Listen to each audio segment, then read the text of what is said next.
आज हम chapter second start करेंगे जिसका नाम है पॉलिनोमियल। क्या होता है पॉलिनोमियल? सबसे पहले पॉलिनोमियल चैप्टर मैथ्स के किस पार्ट में पढ़ाया जाता है? That is known as algebra. Algebra सबको पता है, एक ऐसा पार्ट जिसमें दो मेजर पार्ट होते हैं, जिसको एक को कहते हैं कांस्टेंट और एक को कहते हैं वेरिएबल्स। कांस्टेंट ऐसे नंबर जिनकी वैल्यू फिक्स होती है, that can not be change, as like 2, -2, √2, pi, 4/7, -√3/2, etcetera.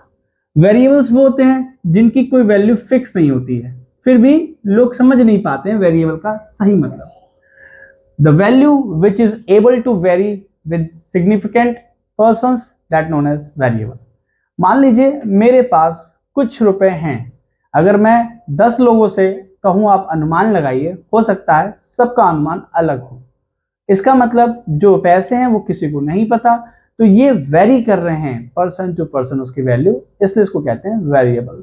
उससे भी इंपॉर्टेंट बात कि भाई हम वेरिएबल को लिखें कैसे, तो आपको बताया गया कि एक्स से लिख लीजिए, वाई से लिख लीजिए, अल्फाबेट्स में आप कोई भी सिंबल का इस्तेमाल कर सकते हैं, जो सिंबल आपको पता है।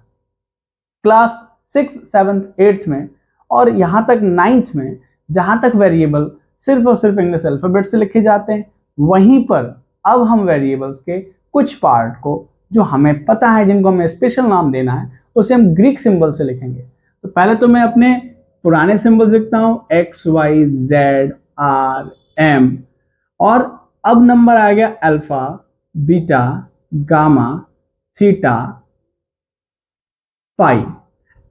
आपके ऐसे कई सारे सिंबल्स हैं, आप किसी भी सिंबल को एज ए वेरिएबल मान सकते हैं। तो यहां दो बातें क्लियर हो गई।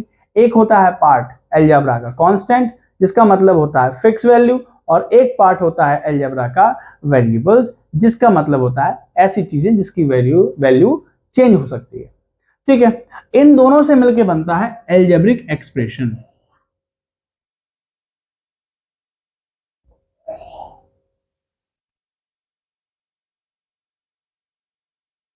अब आपका ये अलजेब्रिक एक्सप्रेशन क्या है?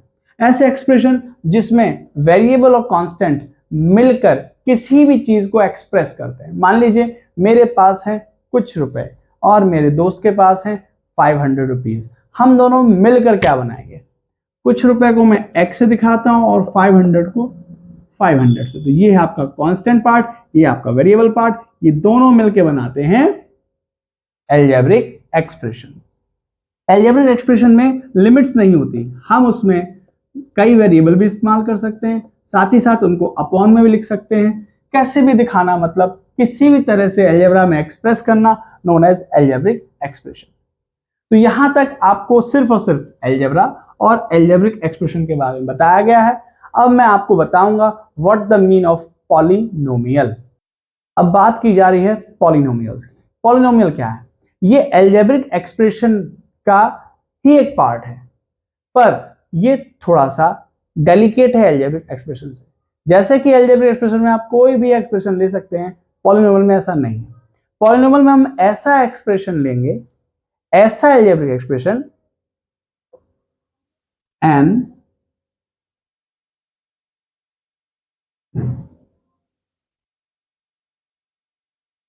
ऐसा algebraic expression whose power of variables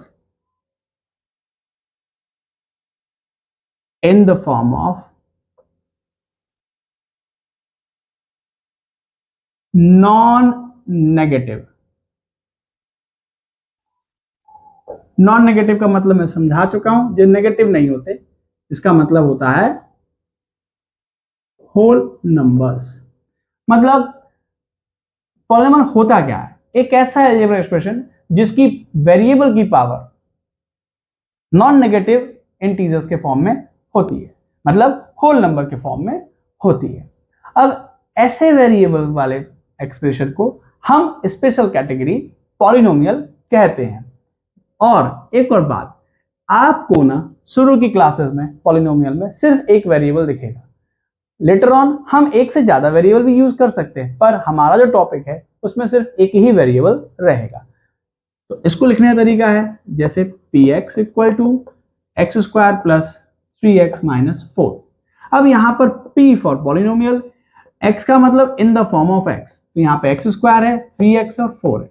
ऐसे हम लिख सकते हैं px equal to X cube minus 3x square plus 4x plus 3। यहां पर polynomial in the terms of x ये दिया हुआ है। ऐसे ही हम लिख सकते हैं fx इज इक्वल टू 3, अब x से तो ले लिया, अब लीजिए y के साथ, fy is equal to 3y minus 7। अब यहां पर fy is equal to 3y minus 7 लिया गया, इसका मतलब फंक्शन, आप पॉलिनोमियल को फंक्शंस भी कहेंगे लेटर ऑन, तो function in the terms of y that is 3y minus 7। इसका मतलब एक ही वेरिएबल इस्तेमाल करना आपको क्लास 10th में, एक से ज्यादा वेरिएबल आपको इस्तेमाल नहीं करना है। तो ये आपकी पॉलिनोमियल की डेफिनेशन रही, पर सिर्फ ये डेफिनेशन है, पॉलिनोमियल यहां खत्म नहीं होता। पॉलिनोमियल में कई सारे पार्ट होते हैं, जिसमें सबसे पहला पार्ट होता है डिग्री। जैसे ये बहुत इंपॉर्टेंट, वैसे ही आपकी डिग्री बहुत इंपॉर्टेंट है। क्या होती है डिग्री?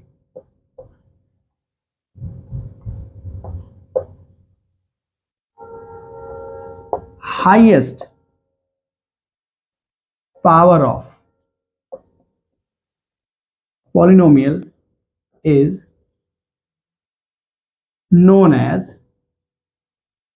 डिग्री। हाईएस्ट पावर, ध्यान रखिएगा, सिर्फ सबसे बड़ी पावर को हम पॉलिनोमियल की डिग्री कहेंगे। अगर हम दिए हुए अभी अपने एग्जाम्पल में डिग्री ढूंढें, तो डिग्री ऑफ px यहां पर है 2, इस वाले में देखिए हम, तो ये हो जाएगा degree of px equal to 3। अगर यहां पे देखें तो degree of function of y is 1। और कमाल की बात यह है, ये घर का मुखिया है, क्या? डिग्री। इसी के मुखिया के नाम पे घर की रजिस्ट्री होगी।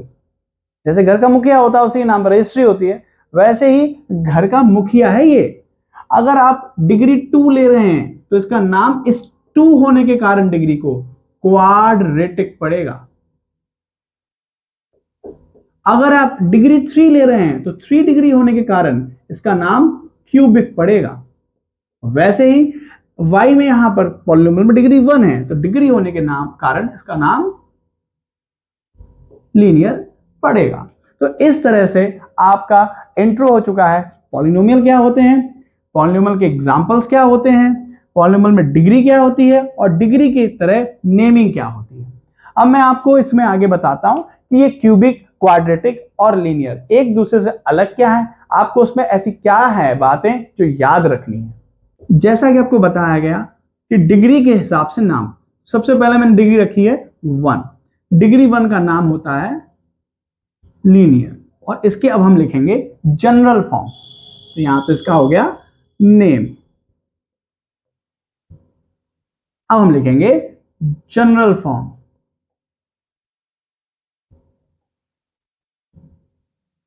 ठीक, अब लीनियर में आपकी जनरल फॉर्म होगी px equal to ax plus b, और यहां पर अब a क्या है, तो a is coefficient of x and b is constant term. ऐसा नंबर या चीजें जिसका मल्टीप्लाई किसी वेरिएबल के टर्म में होता है उसे कहते हैं कोफिशिएंट। अब एग्जांपल में देखते हैं, मैंने लिया polynomial 3x square minus 7x minus 4, तो इसमें x स्क्वायर में मल्टीप्लाई हो रहा है 3 का, तो 3 is coefficient of x square. x में मल्टीप्लाई हो रहा है माइनस 7 का, तो minus 7 is coefficient of x, और जिसमें कोई x और कोई भी वेरिएबल नहीं है, that is known as constant term. तो एक ही एग्जांपल से हमने दो चीज क्लियर की कि कोफिशिएंट्स क्या होते हैं और कांस्टेंट क्या होते हैं। तो ऐसी न्यूमेरिक वैल्यू जिसका मल्टीप्लाई किसी वेरिएबल में हो रहा है वो उस वेरिएबल का कोफिशिएंट कहलाता है, और कांस्टेंट टर्म वो होते हैं जिसमें कोई भी वेरिएबल कंटेंट नहीं होता है। अब इसमें ए कभी जीरो नहीं होगा। मैंने कहा ना मुखिया के नाम पे रजिस्ट्री होती है, तो यहाँ x की पावर 1 और इसी के नाम पे डिग्री है, तो इसका सेंस ऐसा कभी ना हो कि जीरो हो जाए। तो हम a अगर जीरो कर देंगे तो ये पूरा टर्म ही डिसॉल्व हो जाएगा, इसलिए हम इस a को जीरो नहीं ले सकते। अच्छा एक और बात, a और b का नेचर क्या होगा? a और b जो होंगे ना ये होंगे रियल नंबर। a और b implies that real number, मतलब a और b किसको रिलेट करेंगे? रियल नंबर को। यहां r का मतलब रियल नंबर है। ठीक है बच्चों, अब हम लेते हैं degree number 2, that is known as quadratic. Quadratic में हम लिखेंगे px is equal to ax square plus bx plus c, जिसमें a b r कॉफिशिएंट। अब r क्यों लगाओगे? दो कॉफिशिएंट है ना, एक x स्क्वायर का है, तो a and b are coefficient of x square and x, ठीक, एंड c इज कांस्टेंट। अब यहां पर क्या जीरो नहीं होगा? हमेशा लीडिंग कॉफिशिएंट जो सबसे पहले आता है। और अब यहां पर a b और c ये तीनों किसको एम्प्लाई करेंगे? किसको रिलेट करेंगे? रियल नंबर को। ठीक, तो ये आपका क्वाड्रेटिक का जनरल फॉर्म हो गया। अब हम लिखेंगे तीसरा क्यूबिक, जो कि होगा px equal to A X square, sorry cubic है यार, A X cube plus B X square plus C X plus D. अब यहां पर ए बी सी और डी ये तो होंगे real number, A B and C ये क्या होंगे? कॉफिशिएंट, वो भी किसके? एक्स क्यूब के, एक्स स्क्वायर के और एक्स के respectively, and D is constant. तो मैं px का एग्जांपल देता हूं, that is 2x minus 4, coefficient 2 constant minus 4। ऐसे में एग्जांपल देता हूं px is equal to 7x square minus 3x plus 1। यहां पर x स्क्वायर का कॉफिशिएंट 7 है, x का कॉफिशिएंट माइनस 3 है और 1 कांस्टेंट टर्म है। अब यहां पे एग्जांपल देता हूं 3x cube plus 7x square minus 5x plus 11। अब यहां पे 3x क्यूब का कॉफिशिएंट है, 7x का कॉफिशिएंट है, 5x का कॉफिशिएंट है और 11 कांस्टेंट टर्म है। एक बात और हम समझते हैं इन सब में, ठीक। तो यहां बच्चों पॉलिनोमियल का इंट्रोडक्शन खत्म होता है। मैं इस वीडियो को ज्यादा लंबा नहीं करूंगा, क्योंकि अगर वीडियो ज्यादा लंबी होगी तो बोरिंग हो जाएगी। सभी बच्चे पॉलिनोमियल में जो भी कंफ्यूजन है इससे सीख सकते हैं। अगर वीडियो आपको अच्छी लग रही है तो इसको शेयर कीजिए दोस्तों के साथ। अगर वीडियो सच में पसंद आ रही है तो इसे लाइक कीजिए और इस चैनल को सब्सक्राइब कीजिए, जिससे कि मुझे आपका प्यार मिल सके और मैं ऐसी ही अच्छी वीडियो आपको आपके लिए बनाता रहूं। अब इससे भी इंपॉर्टेंट एक बात, मैं आने वाले 3 या 4 डेज में पॉलिनोमियल चैप्टर खत्म कर दूंगा, साथ ही साथ पॉलिनोमियल के वो एक्सरसाइज हम कराऊंगा जो एग्जाम में आते हैं। तब तक के लिए गुड बाय, टेक केयर, ऐसे ही अपना प्यार बनाए रखिए।